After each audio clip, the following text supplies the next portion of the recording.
What goes around comes around. Actress and TV star Chrissy Teigen's long history of cyberbullying is coming to light, and it's not pretty.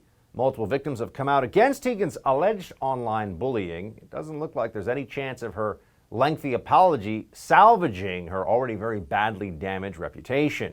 Here to tell us what's really going on here, react to it all, founder of Young Americans Against Socialism and newly added member to the first, Morgan Zegers. Morgan, good to see you. Thanks for having me, Buck.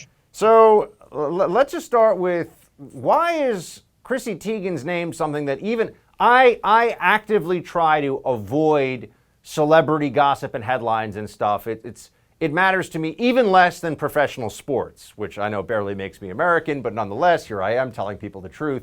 Why is Chrissy Teigen in the headlines?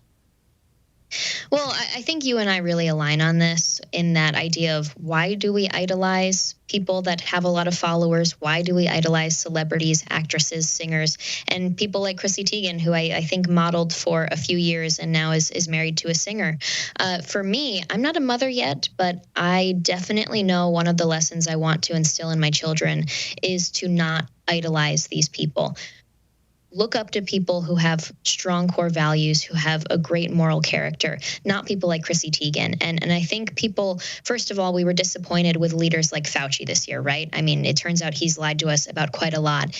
And now the more we see this exposure of celebrities for who they really are, I think Americans are going to start to realize that what they put online is not exactly who they are behind the scenes. And we have that with Chrissy Teigen. She hasn't been on social media for over a month now, Buck, because she got exposed for telling teenage moms and girls that were very young, that got themselves a lot of media for doing maybe some naughty things, some inappropriate things, with a naive mind. She was DMing them, messaging them, telling them that she wants them dead, to have dirt naps. She was tweeting about how she fantasizes about their deaths, and in general, just sending insane negative energy towards these young, impressionable minds. And now more information just came out this week where she was telling a dress designer, Michael Costello, that he deserves to die for his racism, when he has been very clear about this, and Instagram has proved this is fake. A disgruntled employee of Costello came out with fake screenshots where the employee made it look like he said a racial slur, and he did not. Yeah, and we Chrissy actually, Teigen Morgan, didn't just care so about everyone at the home truth can on see, this. we have these in full screen, so I can show people at home exactly what you're talking about.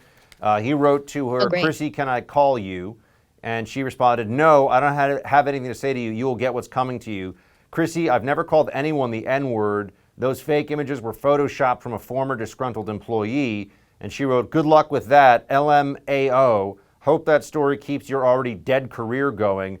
Please call me. I'm suffering from this more than you can imagine. So many people are attacking me over this. It's a fake story, but your comment is adding more fuel to the fire. And she wrote, good. Racist people like you deserve to suffer and die. You might as well be dead. Your career is over. Just watch. I mean, she's a vindictive and evil person. And I got to tell you, I'm not somebody who gets into the cancel side of cancel culture very often. But there are actually lines and limits. And somebody who would write this kind of stuff to a person under any circumstances deserves to be completely driven out of the public square and deserves the humiliation she's received from the revelations about who she really is. Exactly. And I don't know if you've heard Candace Owens say this before. She's saying how we need to get away from cancel culture, where we cancel people for just their basic conservative political beliefs, and instead focus on accountability culture. And that's really what this is all about. Chrissy Teigen wasn't just snarky. She wasn't just mean. She was evil in these. I can't imagine saying something like this to someone else. And this was to Michael Costello, who I'll admit I've followed him for years. He's a great dress designer. And to know that he, over these years, has secretly been wanting to commit suicide over what she said to him, it really does strike a nerve with me. And seeing this morning really affected me. And I'm glad that you brought me on to talk about this, because I hate the fact, I don't say hate often, I hate the fact that so many people look up to her. I mean, she was invited to the White House. She was at the White House Correspondents' Dinner. Everybody cares about who she votes for. She's a very known figure that talks often about politics. And she has the courage to act like we are the deplorables for having our basic conservative values when she's telling people this evil stuff in secret messages. It's really disturbing. Yeah, I think it's just a reminder as well of how many leftists are elevated within our culture who should not be, and are actually really damaging. I mean, are substantially on the wrong side of what we want to see in society, the kind of decency and honestly the kind of kindness that we should be demanding from people who are so privileged. I mean, that's one thing about Chrissy Teigen and John Legend that I just can't help but notice. These are people who are very open and very, not just about their politics, but about how much they despise people who don't share their politics, namely conservatives, and are constantly pretending to be victims while going out and making real victims of other people, and have gotten a lot without really being great at anything. I'm going to be honest, Chrissy Teigen didn't have some big career in anything, and John Legend had one good song 20 years ago. This is reality.